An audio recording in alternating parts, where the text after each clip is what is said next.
Hello student, बाबा Indradev girls educational institute के online classes में आपका स्वागत है।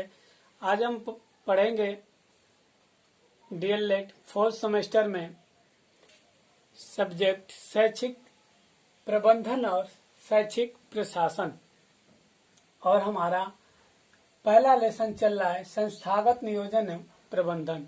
इसमें हमारा टॉपिक है आज विद्यालय प्रबंधन।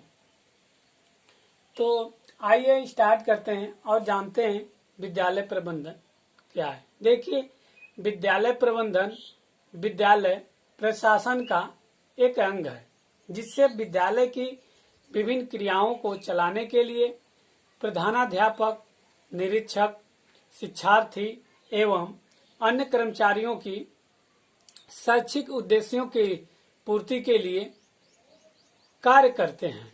ये लोग कार्य करते हैं, अर्थात विद्यालय प्रबंध जो समिति है ये एक प्रशासन का ही अंग है, जिसमें एक प्रधानाध्यापक, अध्यापक, अन्य कर्मचारी और छात्र रहते हैं, जो निश्चित उद्देश्यों यानी निश्चित उद्देश्य क्या है उनका, शिक्षा की पूर्ति के लिए सब लोग कार्य करते हैं।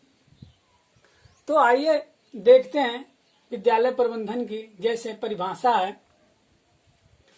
कि विद्यालय प्रबंधन वह प्रक्रिया है जिसके अंतर्गत सीमित साधनों द्वारा कम समय में कम व्यय के साथ निर्धारित उद्देश्यों की प्राप्ति सुनिश्चित की जाती है। कहने का अर्थ यह है कि विद्यालय प्रबंधन वह प्रक्रिया है जिसके अंतर्गत सीमित साधनों अर्थात जो वहाँ सीमित साधन है वह कम समय में कम व्यय में निर्धारित उद्देश्यों की पूर्ति की जाती है। ये समझ लीजिए कि बालक अपने निर्धारित उद्देश्य को लेकर आता है।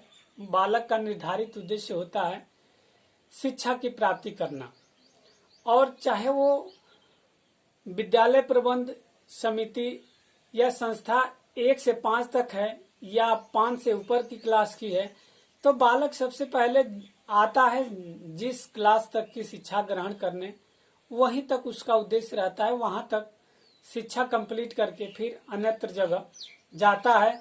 तो वहां पे जो निश्चित साधन होते हैं, उस विद्यालय प्रबंधन में जितने साधन होते हैं, कम समय में जितना समय निर्धारित होता है, जो पाठ्यक्रम निर्धारित होता है, उसी के आधार पे उसके उद्देश्यों की या छात्र के उद्देश्यों की पूर्ति की जाती है। और इसमें देखिए, विद्यालय प्रबंध में जो विद्यालय प्रबंध समिति का जो प्रमुख व्यक्ति होता है या विद्यालय प्रबंध समिति का जो संस्था प्रधान होता है वो प्रधानाध्यापक होता है। वो प्रधानाध्यापक होता है।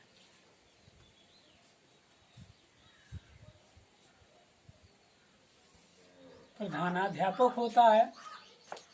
तो आइए प्रधानाध्यापक के बारे में जानते हैं, या प्रधानाध्यापक की भूमिका के बारे में जानते हैं कि प्रधानाध्यापक की विद्यालय प्रबंध में क्या भूमिका है।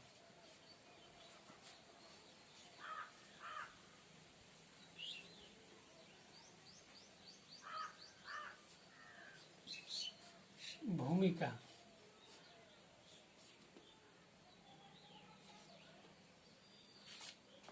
की भूमिका देखिए, विद्यालय प्रबंध समिति का जो प्रधान होता है, प्रधानाध्यापक, इनकी भूमिका महत्वपूर्ण होती है। और क्योंकि विद्यालय एक संस्था है और किसी भी संस्था को चलाने के लिए एक पदाधिकारी की आवश्यकता होती है। विद्यालय का जो पदाधिकारी मुख्य रूप से होता है वो प्रधानाध्यापक ही होता है। प्रधानाध्यापक यदि विद्यालय की धुरी है, ये मान लीजिए जा कि अगर प्रधानाध्यापक उस विद्यालय प्रबंध की धुरी है, तो जो बच्चे हैं या जो छात्र हैं उसकी इकाई है। बिना बच्चों के विद्यालय की कल्पना नहीं की जा सकती। बच्चों के सर्वांगीण विकास के लिए विद्यालयी क्रियाकलाप को सुचारू रूप से चलाने के लिए प्रधानाध्यापक का मुख्य रूप से दायित्व होता है। जैसे शैक्षिक दायित्व, जैसे शैक्षिक दायित्व। देखिए, प्रधानाध्यापक की विद्यालय में भूमिका में पहला है शैक्षिक दायित्व, और शैक्षिक दायित्व में इसका जो मेन कार्य है वो अध्यापन का, अध्यापन अर्थात बच्चों को शिक्षा उपलब्ध कराना, और दूसरा इसमें कार्य है मूल्यांकन, मूल्यांकन। यानी प्रधानाध्यापक की जो भूमिका है शिक्षा दिलवाना और उसका मूल्यांकन करवाना। दूसरा इसमें प्रधानाध्यापक की भूमिका है, दूसरा इसमें प्रधानाध्यापक की भूमिका है प्रशासनिक दायित्व, प्रशासनिक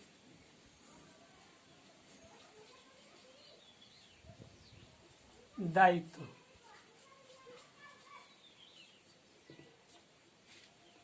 तो देखिए, प्रशासनिक दायित्व में इसमें भी दो कार्य हैं। प्रशासनिक दायित्व में भी दो कार्य हैं, जैसे शिक्षकों का कार्य विभाजन, शिक्षकों का कार्य विभाजन,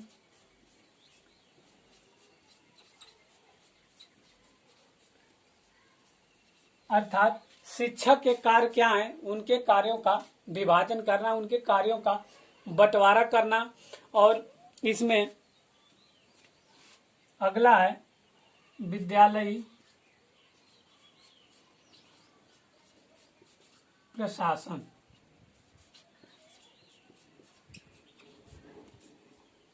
प्रशासन। फिर तीसरा है आपका, तीसरा है आर्थिक दायित्व। देखिए, किसी भी संस्था को चलाने के लिए धन की आवश्यकता होती है। बिना धन के आप कल्पना किसी चीज का नहीं कर सकते, क्योंकि संस्था चलाने के लिए विभिन्न प्रकार के धनों की आवश्यकता है, जिनसे विभिन्न प्रकार के कार्य होते हैं।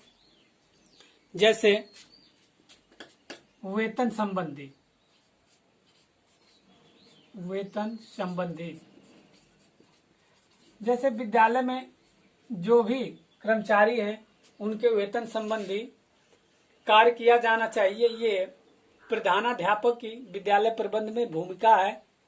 और उसके बाद छात्रों की छात्रवृत्ति, जैसे शुल्क पूर्ति जो होती है, फीस वापसी, तो छात्रों के लिए भारत सरकार में व्यवस्था है कि छात्रों को छात्रवृत्ति दी जाए, और मेधावी छात्रों के लिए भी छात्रवृत्ति की व्यवस्था की जाए। और उसके बाद चौथा है सामुदायिक सहयोग संबंधी कार्य। सामुदायिक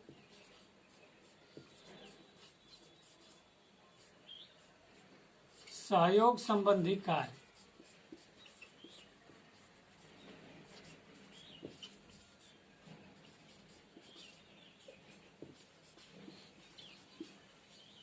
देखिए, सामुदायिक सहयोग संबंधी कार्य में विभिन्न प्रकार के लोगों से संबंध, विभिन्न प्रकार के लोगों से सहयोग संबंधी कार्य किए जाते हैं, जिसमें जो छात्र पढ़ने आते हैं उनके अभिभावकों का सहयोग रहता है, और अधिकारियों का, जो प्रशासन से रिलेटिव अधिकारी है, उनका सहयोग रहता है। और यदि विद्यालय प्राथमिक स्तर का है, जूनियर स्तर तक का है, तो उसमें ग्राम शिक्षा समिति, इस पे आगे चर्चा होगी, ग्राम शिक्षा समिति में उसका योगदान रहता है। तो इसमें 3 इसमें पार्ट हैं। ये समझिए कि इसमें अभिभावकों का सहयोग होता है। इसमें अभिभावकों का सहयोग और दूसरा अधिकारियों का सहयोग।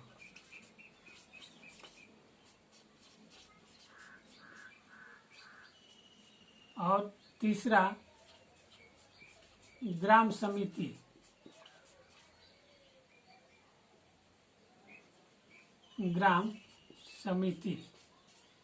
का सहयोग होता है।